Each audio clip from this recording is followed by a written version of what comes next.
Raphaël Legendre, il est 6h47 sur BFM Business et sur RMC Découverte. En dépit de l'échec du conclave sur les retraites et le refus des syndicats de renégocier, François Bayrou continue de marteler que les discussions ont été un immense succès. Ce matin, vous vous demandez quand même s'il n'est pas un peu dans le déni. Oui, alors on sait que le Béarnais est têtu, Laure, c'est là son moindre défaut, mais entre ténacité et déni de réalité, la limite est parfois ténue. François Bayrou l'a-t-il franchi? En tout cas, depuis la fin du conclave, le Premier ministre ne cesse de marteler que les mois de discussion entre partenaires sociaux ont permis des avancées extraordinaires sur les carrières hachées, sur les femmes.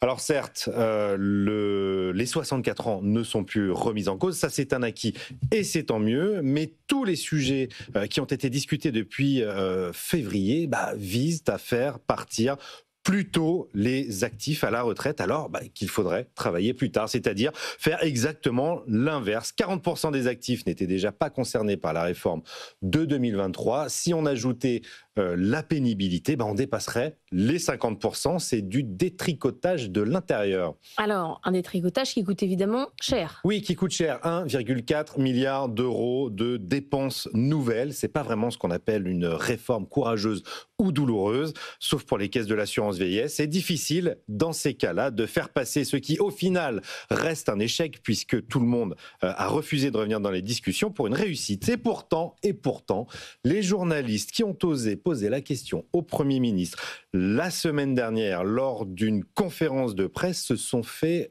sérieusement rabrouer.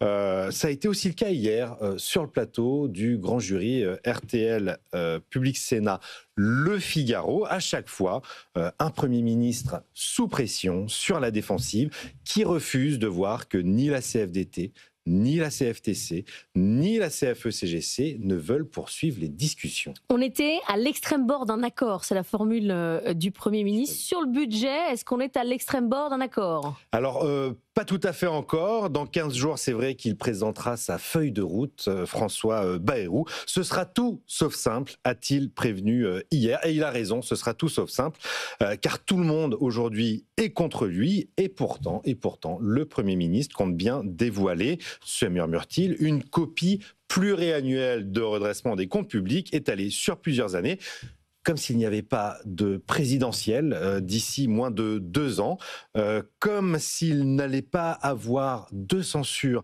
à l'automne, comme s'il allait rester des années, alors même que le RN est en train d'aiguiser ses lames, alors même que le PS fourbit ses armes, ancien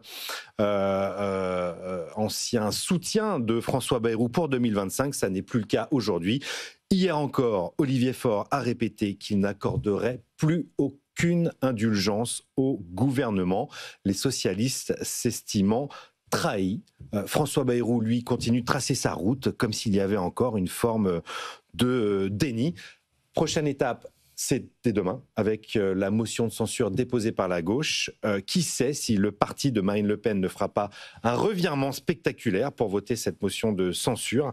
On verra, plus que quelques heures à attendre. En attendant, François Bayrou débute l'ascension de son Himalaya budgétaire, vous l'avez dit, Laure. Pour arriver au sommet, c'est vrai qu'il lui faudra de la ténacité, et on l'a dit, il n'en manque pas, mais aussi beaucoup de lucidité. Alors quand même, attention à une forme de déni de réalité.